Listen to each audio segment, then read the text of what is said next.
ಕರುನಾಡಲ್ಲಿ ಮುಂದುವರೆದ ಮಳೆಯ ಅಬ್ಬರ ಉತ್ತರ ಕರ್ನಾಟಕದ ಜಿಲ್ಲೆಗಳಿಗೆ ವರುಣಾಘಾತವಾಗಿದೆ.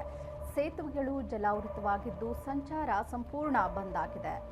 ಇನ್ನು ರಸ್ತೆಗಳು ಕೊಚ್ಚಿ ಹೋಗಿವೆ, ಜಮೀನು ಜಲಾವೃತವಾಗಿದೆ. ಹಾಗಾಗಿ ಇನ್ನು 3 ದಿನ ಬಿರುಗಾಳಿ ಸಹಿತ ಮಳೆ ಬರುವ ಸಾಧ್ಯತೆ ಇದ್ದು ಆರೆಂಜ್ ಅಲರ್ಟ್ ಅನ್ನ ಘೋಷಿಸಲಾಗಿದೆ. ಕರುನಾಡಿನಲ್ಲಿ ಮಳೆ ಮುಂದುವರೆದಿದೆ. ಇನ್ನು 3 ದಿನಗಳ ಬಿರುಗಾಳಿ ಸಹಿತ ಮಳೆಯಾಗ್ತಾ ಇದ್ದು ಆರೆಂಜ್ ಅಲರ್ಟ್ ಅನ್ನ ಕರುನಾಡಿನಾದ್ಯಂತ ಘೋಷಿಸಲಾಗಿದೆ. ಉತ್ತರ ಕರ್ನಾಟಕದ ಜಿಲ್ಲೆಗಳಿಗೆ ಅತಿ ಹೆಚ್ಚು ಮಳೆಯಾಗ್ತಾ ಇದೆ. ಸೇತುವೆಗಳು ಜಲಾವೃತವಾಗಿದ್ದು ರಸ್ತೆಗಳು ಬಂದ್ ಆಗಿವೆ.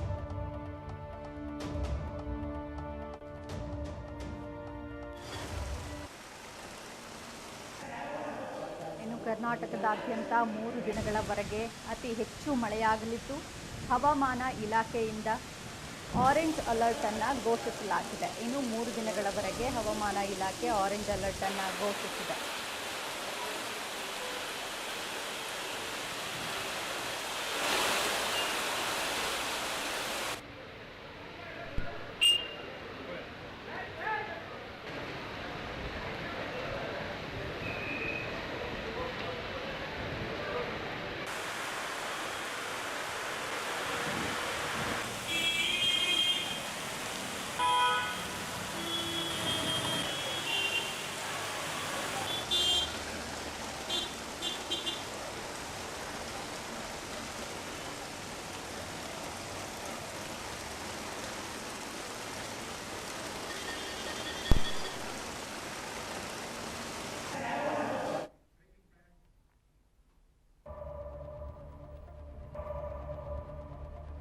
ಕಾವೇರಿ ನದಿ ಪ್ರವಾಹದಲ್ಲಿ ಸಿಲುಕಿದ್ದ ವ್ಯಕ್ತಿಯನ್ನ ಈಗ ರಕ್ಷಣೆ ಮಾಡಲಾಗಿದೆ.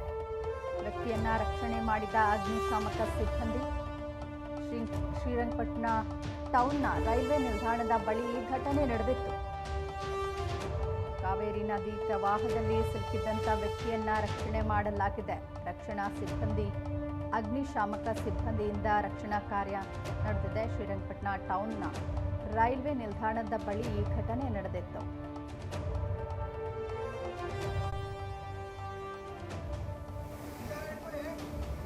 ಸ್ನಾನ ಮಾಡಲು ಕಾವೇರಿ ನದಿಗೆ ಇಳಿದಿದ್ದಂಥ ಕಬ್ಬು ಕಡಿಯೋಕೆ ಬಂದಿದ್ದಂಥ ವ್ಯಕ್ತಿ ಸ್ನಾನ ಮಾಡಲು ಕಾವೇರಿ ನದಿಗೆ ಇಳಿದಿದ್ದಾನೆ. ಬಳ್ಳಾರಿ ಮೂಲದ ಲಕ್ಷ್ಮಣ್ ಸಹನಿ ಎಂಬ ವ್ಯಕ್ತಿ ಈತನನ್ನ ಈಗ ರಕ್ಷಣೆ ಮಾಡಲಾಗಿದೆ. ನಿನ್ನೆ ಸಂಜೆ ಕೆಲಸ ಮುಗಿಸಿ ಸ್ನಾನ ಮಾಡಲು ನದಿಗೆ ಇಳಿದಿದ್ದಾನೆ. ಈ ವೇಳೆ ಹೆಚ್ಚಿನ ನೀರು ಬಂದು ಕೊಚ್ಚಿ ಹೋಗಿ ನಡುಗಡ್ಡೆಯಲ್ಲಿ ಸಿಲುಕಿದ್ದ ಈತ. ಈ ವೇಳೆ ಸ್ಥಳೀಯರಿಂದ ಅಗ್ನಿಶಾಮಕ ಠಾಣೆಗೆ ಮಾಹಿತಿಯನ್ನ ನೀಡಲಾಗಿತ್ತು. ಇನ್ನು ಸ್ಥಳಕ್ಕೆ ಬಂದ ಅಗ್ನಿಶಾಮಕ ಸಿಬ್ಬಂದಿ ಕಾರ್ಯಾಚರಣೆಯನ್ನ ನಡೆಸಿ ರಕ್ಷಣೆ ಮಾಡಿದ್ದಾರೆ. ಇನ್ನು ತುಂಬಿ ಹರಿಯುತ್ತಿದ್ದ ನದಿಯಲ್ಲಿ ವ್ಯಕ್ತಿ ಸಿಲುಕೊಂಡಿದ್ದ ಈತನನ್ನ ರಕ್ಷಣೆ ಮಾಡಿದ್ದಾರೆ ಅಗ್ನಿಶಾಮಕ ಸಿಬ್ಬಂದಿ.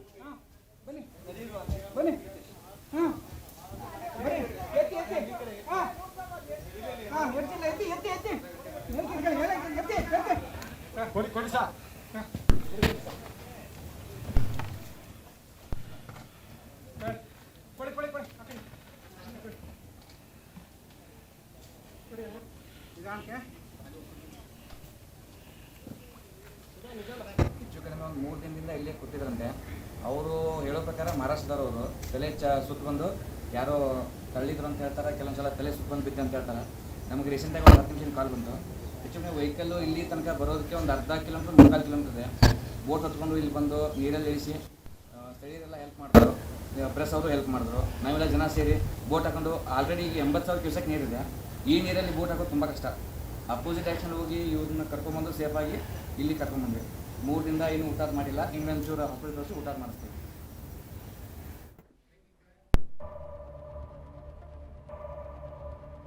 ಇನ್ನು ಕೆಆರ್ಎಸ್ ಡ್ಯಾಂನಿಂದ 1.20 ಲಕ್ಷ ಕ್ಯೂಸೆಕ್ ನೀರನ್ನು ಬಿಡುಗಡೆ ಮಾಡಲಾಗಿತ್ತು.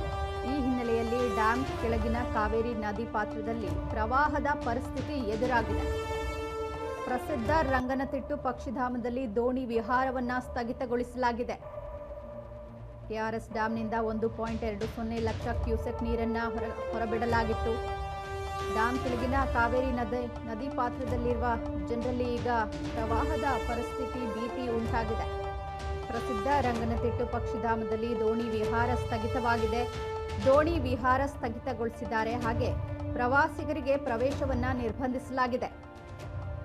ನದಿ ಪ್ರವಾಹದಿಂದ ಆತಂಕದಲ್ಲಿದ್ದಾರೆ ಪಕ್ಷಿಧಾಮ ಪಕ್ಷಿ ಸಂಕುಲ. ಶ್ರೀರಂಗಪಟ್ಟಣ ಕಾವೇರಿ ನದಿ ತಟದ ಪಶ್ಚಿಮ ವಾಹಿನಿ ಇದು. ಸ್ನಾನಘಟ್ಟ, ಸಂಗಮ ಸೇರಿ ಹಲವು ಪ್ರದೇಶಗಳು ಜಲಾವೃತವಾಗಿವೆ. ಕಾವೇರಿ ನದಿ ತಟದ ನಿಮಿಷಾಂಬ ದೇಗುಲ ಬಳಿ ಕೂಡ